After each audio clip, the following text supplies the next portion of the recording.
जय गुरु जी, शुक्राना गुरु जी, अनंतम अनंतम शुक्राना गुरु जी, प्यारी प्यारी संगत को जय गुरु जी। संगत जी, जब हम अपने लोएस्ट पॉइंट पर होते हैं, जब हमें लगता है कि अब कोई हमारा सहारा नहीं है, तो संगत जी उस वक्त परमात्मा आकर हमारा हाथ थाम लेते हैं, गुरु जी हमें संभाल लेते हैं। संगत जी, आज का जो सत्संग है हमारे साथ प्रीति आंटी जी ने शेयर किया है, संगत जी जो दिल्ली से हैं। संगत जी, हमने सबने सुना हुआ है कि हम जब ऐसे टाइम पर होते हैं, जब हमें लगता है कि अब इसके आगे कभी कोई रास्ता नहीं है, उस वक्त गुरु जी हमारा हाथ थामते हैं। और संगत जी ऐसा ही आंटी जी के साथ भी हुआ। संगत जी, आज का सत्संग हम शुरू करने से पहले गुरु जी का मंत्र जाप करेंगे, फिर हम सत्संग को शुरू करेंगे। ओम नमः शिवाय, शिव जी सदा सहाय। ओम नमः शिवाय, गुरु जी सदा सहाय। जय गुरु जी, शुक्राना गुरु जी। संगत जी, जब हमें ऐसा लगता है कि दुनिया में अब आपका कोई नहीं है, आपका कोई भी सहारा नहीं है, कोई आपका साथ नहीं देगा या कोई आपका साथ नहीं दे रहा है, संगत जी उस वक्त परमात्मा आकर हमारा हाथ थाम लेते हैं, गुरु जी आकर हमारा हाथ पकड़ लेते हैं। संगत जी ये सब हमने बचपन से ही सुना हुआ है। संगत जी 2008 की बात है। आंटी जी दिल्ली में रहते थे और उनके हस्बैंड संगत जी फौज में थे और संगत जी उनका ट्रांसफर श्रीनगर कर दिया गया था और आंटी जी के हस्बैंड से ऊपर की पोस्ट पर संगत जी एक अफसर थे। उन्होंने आंटी जी के हस्बैंड के लिए संगत जी सबको बहुत गलत बोल रखा था। संगत जी आंटी जी के हस्बैंड अपने काम में इतने बिजी रहते थे क्योंकि उनका अभी अभी ट्रांसफर हुआ था। वो अपनी ड्यूटी के लिए संगत जी बहुत लॉयल थे। उन्होंने हमेशा देश के लिए अपनी जान की परवाह ना करते हुए दिल जान से अपना फर्ज हमेशा निभाया है। संगत जी, लेकिन उन्हें नहीं पता था कि उनकी पीठ के पीछे लोग क्या क्या कर रहे हैं, उनके इसी भोलेपन का फायदा उठा रहे हैं। संगत जी, जब हमारे साथ कुछ ऐसा हो रहा होता है तो हमारे परमात्मा सब कुछ देख रहे होते हैं।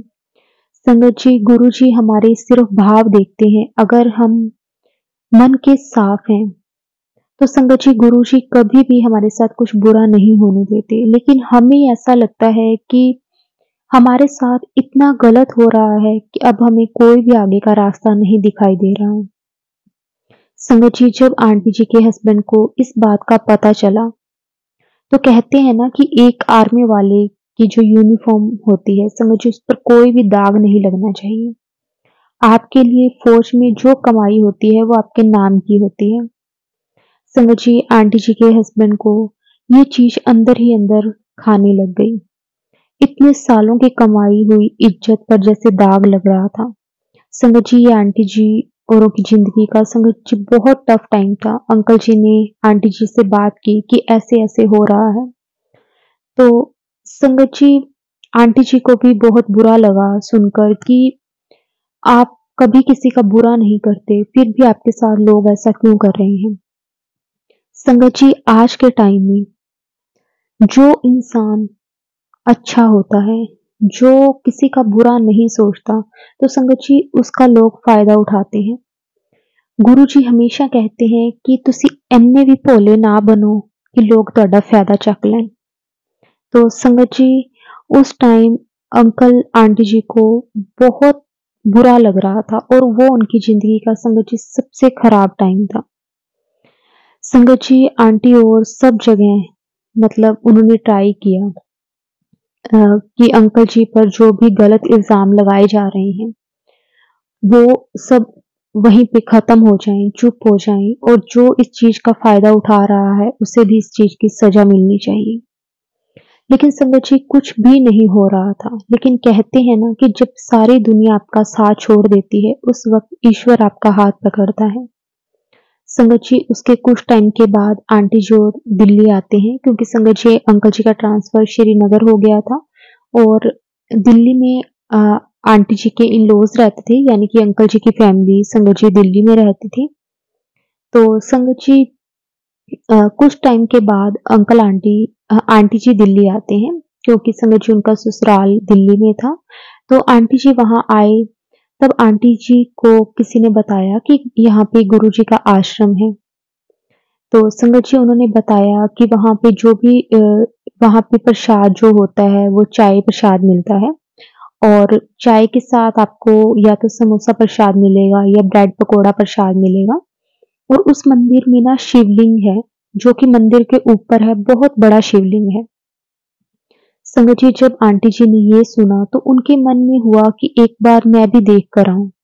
संगत जी उस टाइम आंटी जी को गुरु जी के बारे में तो कुछ नहीं पता था, लेकिन उन्होंने जो मंदिर बना हुआ था संगत जी उसके बारे में आंटी जी ने बहुत सुना।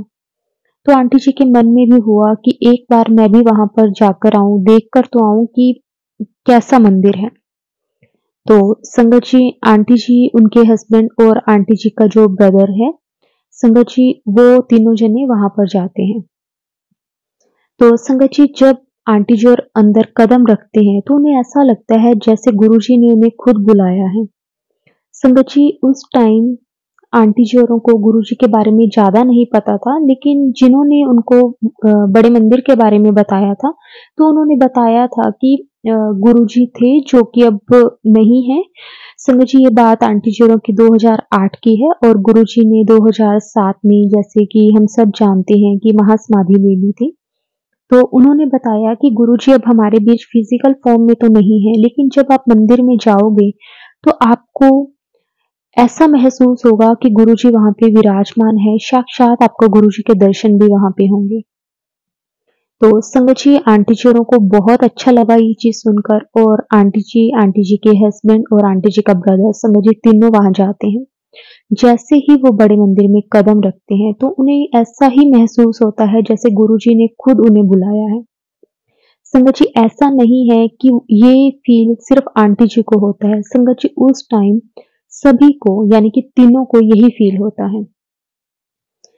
उस टाइम संगत जी ज़्यादा संगत नहीं होती थी, तो संगत जी सब ने जाकर मंदिर में बड़े ही आराम से, श्रद्धा भाव से संगत जी माथा टेका, क्योंकि उस टाइम भीड़ नहीं थी, तो वहाँ पे उन्हें बैठने का भी मौका मिला।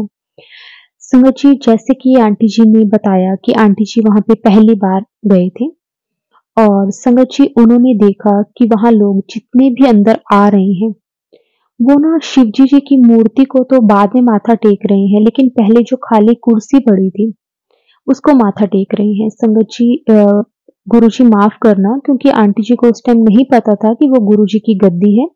तो आंटी जी को जैसा महसूस हुआ, आंटी जी ने वैसा ही हमारे साथ शेयर किया है। तो संगत जी आंटी जी देख रहे थे कि वहाँ पे जो शिवजी जी की मूर्ति है, वहाँ पे लोग माथा नहीं टेक रहे, पहले पहले जो खाली कुर्सी है उसको माथा टेक रहे हैं। संगत जी आंटी जी और वहाँ पहली बार गए थे, तो ये देखकर उन्हें काफ़ी अजीब-सा लग रहा था। संगत जी फिर वो सब वहाँ पर बैठ गए, थोड़ी देर के बाद मंत्र जाप शुरू हुआ, सब लोग काफ़ी अच्छे से मंत्र जाप भी कर रहे थे। संगत जी उसके कुछ देर के बाद वो बाहर आ गए। संगत जी उसके बाद आंटी जी ने एक अंकल आंटी को देखा, और उनसे उन्होंने पूछा कि गुरुजी कौन हैं? तो संगत जी, और उन्होंने ये भी पूछा कि यहाँ पे गुरुजी तो नहीं है, लेकिन आंटी जी को ये पता था कि गुरुजी अब नहीं है, तो आंटी जी को यही लग रहा था कि अब गुरुजी ने अपनी गद्दी किसी और को दे दी होगी। तो आंटी जी उन अंकल आंटी जी से पूछने लगे कि जो यहाँ पे गुरुजी हैं वो कब हमें मिलेंगे? तो संगत जी आंटी जी को ऐसा लग रहा था कि जो अंदर जो सिंहासन पड़ा हुआ था, जो गुरुजी की गद्दी लगी हुई थी, तो वहाँ पे गुरुजी आकर बैठेंगे। क्योंकि संगत जी वहाँ पे सभी लोग गुरुजी के उस गद्दी को माथा टेक रहे थे, तो आंटी जी को अंदर से ऐसे लगा कि जिन्होंने हमें ये बताया है कि गुरुजी अब नहीं है, तो आंटी जी को यही लग रहा था कि जैसे कि हम सभी जानते हैं कि जो भी होता है संगत जी, गुरुजी अपनी गद्दी किसी दूसरे को दे देते हैं। तो आंटी जी को ऐसा ही लग रहा था कि गुरुजी की गद्दी किसी और को उन्होंने दे दी होगी, तभी लोग उस जो कुर्सी है उसको माथा टेक रहे हैं, उस सिंहासन को माथा टेक रहे हैं। तो संगत जी उसके बाद संगत जी वो जो अंकल आंटी जी थे, उन्होंने आंटी जी से पूछा कि आपको कौन लेकर आया है? तो संगत जी आंटी जी ने कहा कि हमें कोई लेकर नहीं आया, हमने ना वैसे सुना था मंदिर के बारे में कि बड़ा सुंदर मंदिर बना हुआ है और मंदिर के ऊपर शिवलिंग भी है। वहाँ के रूल्स बाकी मंदिर की तरह नहीं है, तो हमारा बस वैसे ही मन हुआ आने का, तो हम आए हैं, हमें कोई लेकर नहीं आया। तो संगत जी उन आंटी जी ने एकदम से मुस्कुराते हुए आंटी जी को बोला कि अगर आपको कोई लेकर नहीं आया तो मतलब आपको गुरुजी ने खुद बुलाया है। अगर आप अपने आप आए हो तो ये गुरुजी का बुलावा है। तो आप ऐसे ही आते रहो, माथा टेकते रहो। आपको कभी किसी से ये चीज़ पूछने की ज़रूरत नहीं पड़ेगी कि गुरुजी कौन है और गुरुजी कब दर्शन देंगे। तो संगत जी आंटी जी औरों को ये बात भी सुनकर थोड़ा-सा अजीब-सा लगा कि आंटी जी ने किस तरह से उन्हें बताया। तो फिर संगत जी अ, उन आंटी जी ने कहा कि गुरुजी आप पर बहुत जल्द कृपा करेंगे, आपको खुद वो दिखाई देंगे। क्योंकि संगत जी गुरुजी और आंटी जी औरों के बीच में कोई नहीं आया था।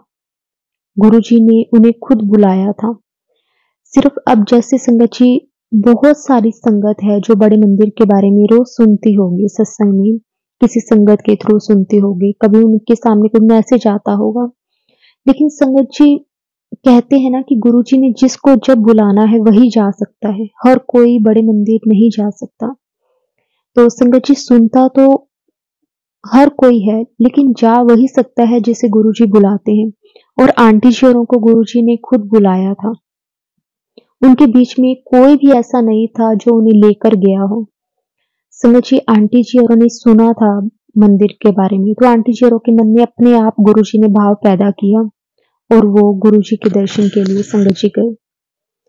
उसके बाद संगत जी ऐसे ही थोड़ी देर आंटी जी से बात वो करते रहे, उन आंटी जी से, और संगत जी उनसे बात करके उन्हें ना बहुत अच्छा लगा।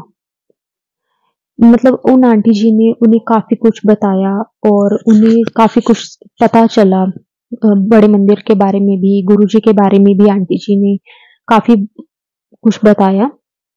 तो संगत जी उन आंटी जी ने आंटी जी को एक सत्संग भी सुनाया। फिर आंटी जी को ये भी बताया, आंटी जी से पूछा कि आपके हस्बैंड क्या करते हैं, आप क्या करते हो? तो संगत जी आंटी जी ने बताया कि मेरे हस्बैंड फौजी हैं। तो संगत जी वो आंटी जी बोले कि गुरुजी फौजियों से बहुत प्यार करते हैं। उसके बाद संगत जी आंटी जी औरों ने चाय प्रसाद लिया और उस दिन एक ब्रेड पकोड़ा प्रसाद और चाय प्रसाद और एक लड्डू प्रसाद उन्हें मिला था।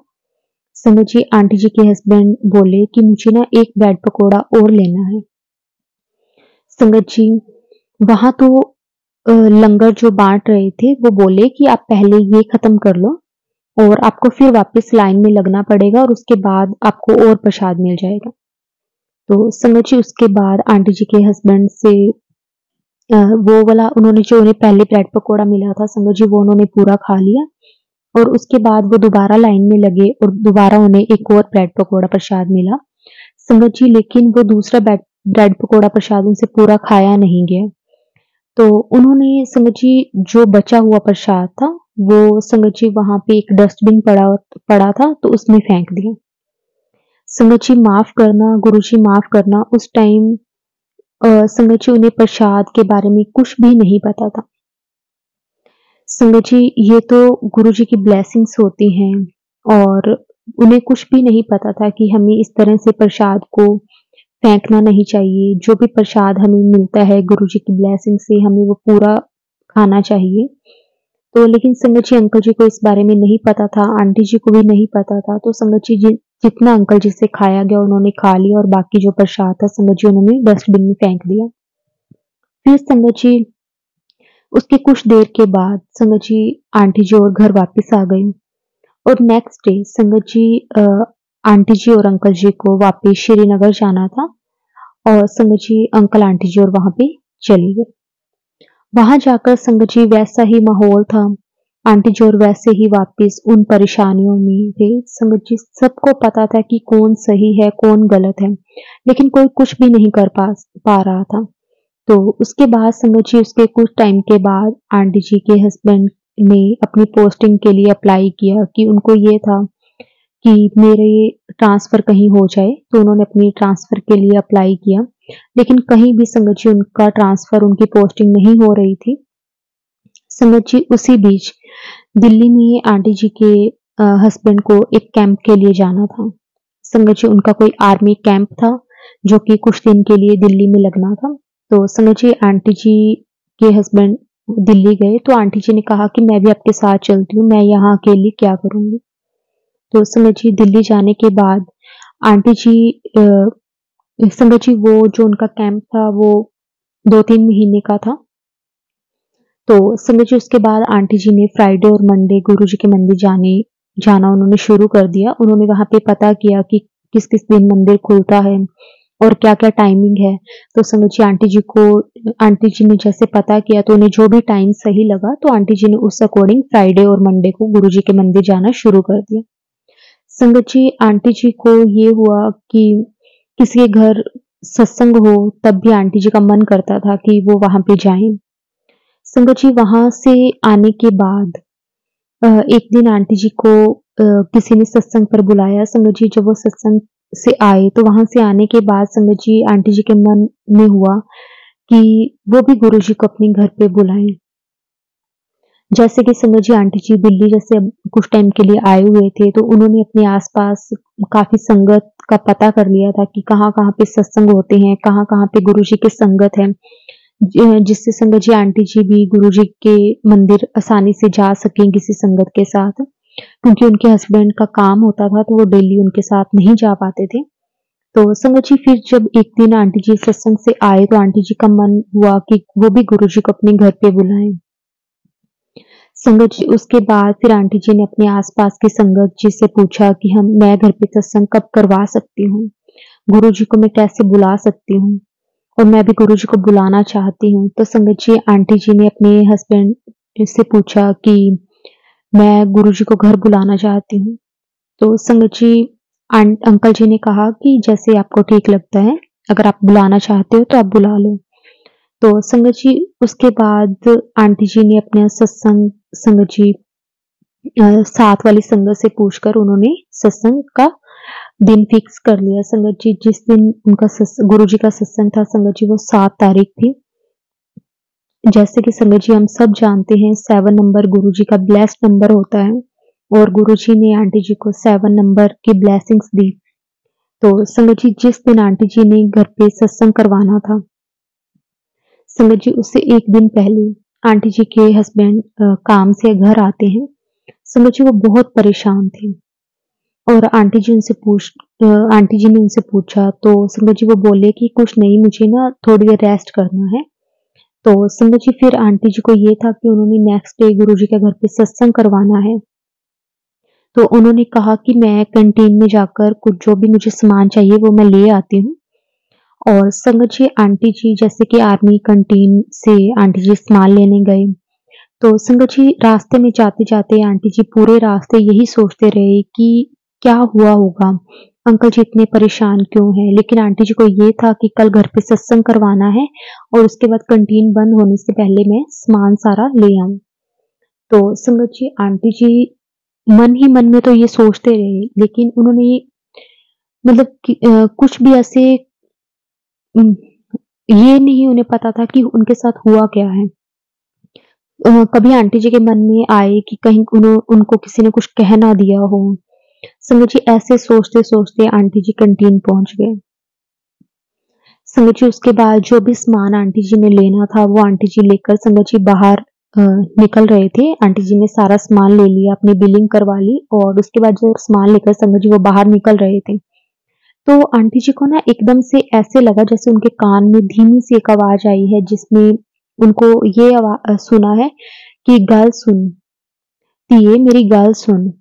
तो संगत जी आंटी जी ने ना ये सब कुछ इग्नोर कर दिया। आंटी जी को लगा कि शायद मेरा वहम होगा। फिर संगत जी आंटी जी थोड़ा-सा आगे आते हैं, फिर आंटी जी को एक धीमी-सी आवाज़ आती है, "धीए मेरी गल सुन।" फिर संगत जी आंटी जी के माइंड में एकदम से आया कि मुझे धीए कौन बुलाएगा?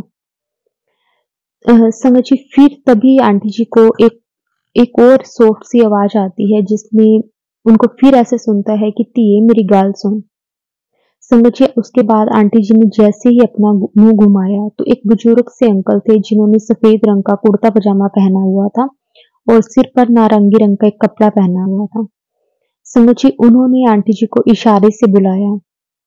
संगत जी आंटी जी वहां गए, आंटी जी ने उन्हें नमस्ते की और आंटी जी ने उन्हें पूछा, उनकी तरफ जाते आंटी जी चले गए और आंटी जी को वो बोले, "ये बुरा ना मनाई, मैनू गेट तक छड़ देंगी?" तो संगत जी आंटी जी ने हाँ में सिर हिलाया और फिर संगत जी आंटी जी ने आराम से उनको उठाया और जैसे ही आंटी जी ने उनको उठाया वो बोले, "वाहिगुरु तेरे नाल है, वाहिगुरु तेरे नाल है।"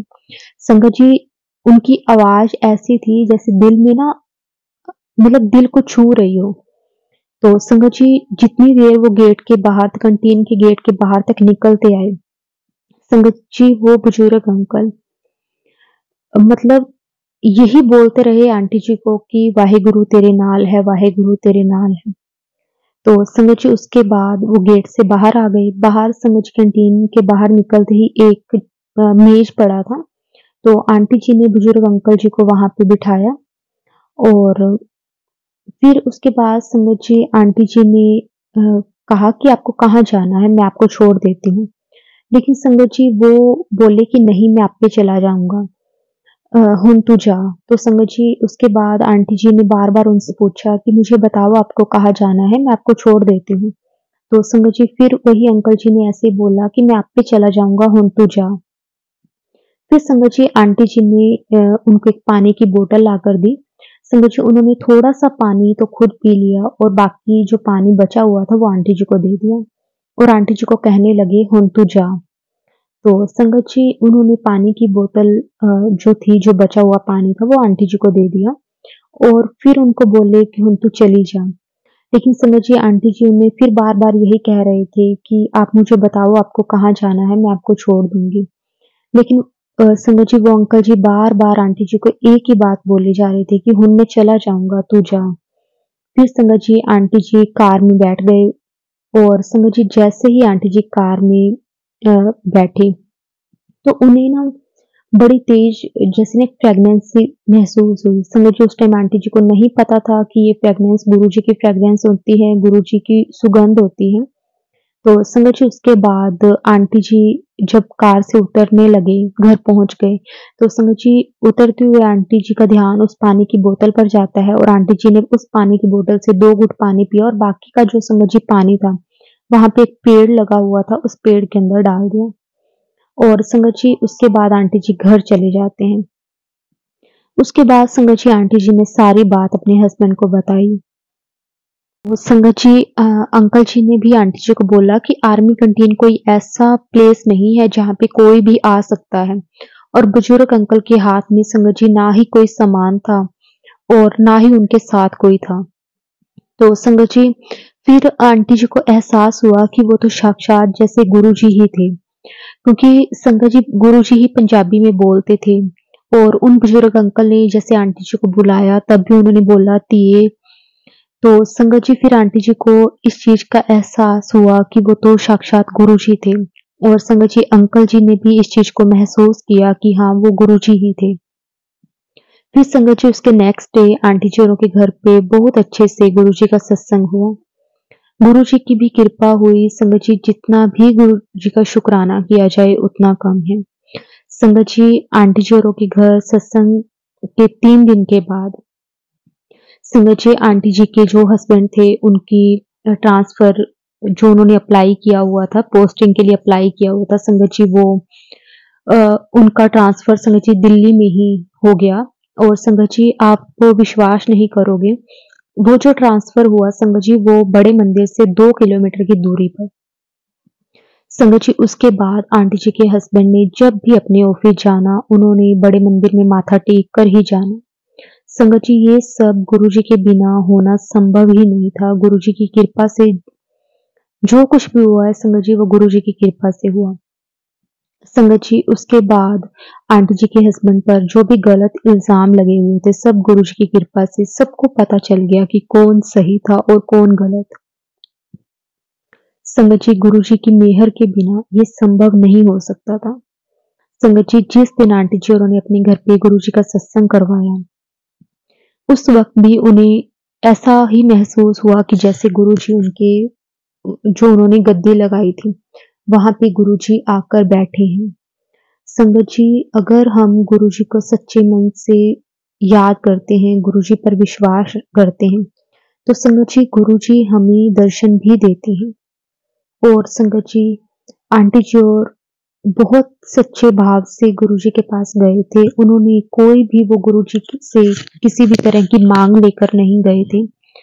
उन्हें वहां पर जाकर पहली बार जब वो गए तब उन्हें नहीं पता था, लेकिन संगत जी उसके बाद जैसे जैसे आंटी जाने लगे, उनका कनेक्शन गुरुजी के साथ बनता रहा और इतना स्ट्रॉन्ग कनेक्शन हो गया। उन्होंने कभी गुरुजी से कुछ मांगा नहीं, हमेशा उन्होंने गुरुजी को माना है।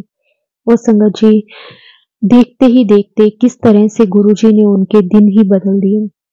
जो भी इल्जाम अंकल जी पर लगे थे संगत जी, वो सबको पता चल गया कि कौन सही था और कौन गलत। गुरुजी ने किस तरह से अंकल जी को हर पल ब्लेस किया। संगत जी, उसके बाद आंटी जी बड़े मंदिर में सेवा पर भी जाने लगी। गुरुजी ने हर एक वो खुशी दी। संगत जी, जो कहते हैं ना कि जिस टाइम हमें ऐसा महसूस होता है कि अब हमारे साथ कोई नहीं है, उस वक़्त परमात्मा आकर हमारा जब हाथ पकड़ लेते हैं, तो संगत जी हमें सब कुछ जैसे ना बदलता हुआ दिखने लग जाता है। और गुरुजी ने इतनी कृपा की अंकल आंटी जी पर कि संगत जी, उनके मुख से सिर्फ गुरुजी के लिए शुक्राना ही निकलता गया। उन्होंने कभी भी गुरुजी से कुछ माँगा नहीं, उन्हें पता ही नहीं था कि माँगना भी कैसे है। क्योंकि वो ऐसे सोचते थे कि गुरुजी वहाँ होंगे तो हम गुरुजी से कोई बात करेंगे। तो संगत जी, लेकिन उस वक़्त उन्हें नहीं पता था कि गुरुजी तो हैं, गुरुजी तो उनके अंदर ही हैं। गुरुजी ने इतना ब्लेस किया अंकल आंटी जी को, संगत जी जितना भी गुरुजी का शुक्राना किया जाए उतना कम है। संगत जी, बस गुरुजी पर विश्वास करो, गुरुजी का मंत्र जाप करो, हर वेले गुरुजी आपके अंग संग ही आप पाओगे। जय गुरुजी, शुक्राना गुरुजी, अनंतम अनंतम शुक्राना गुरुजी।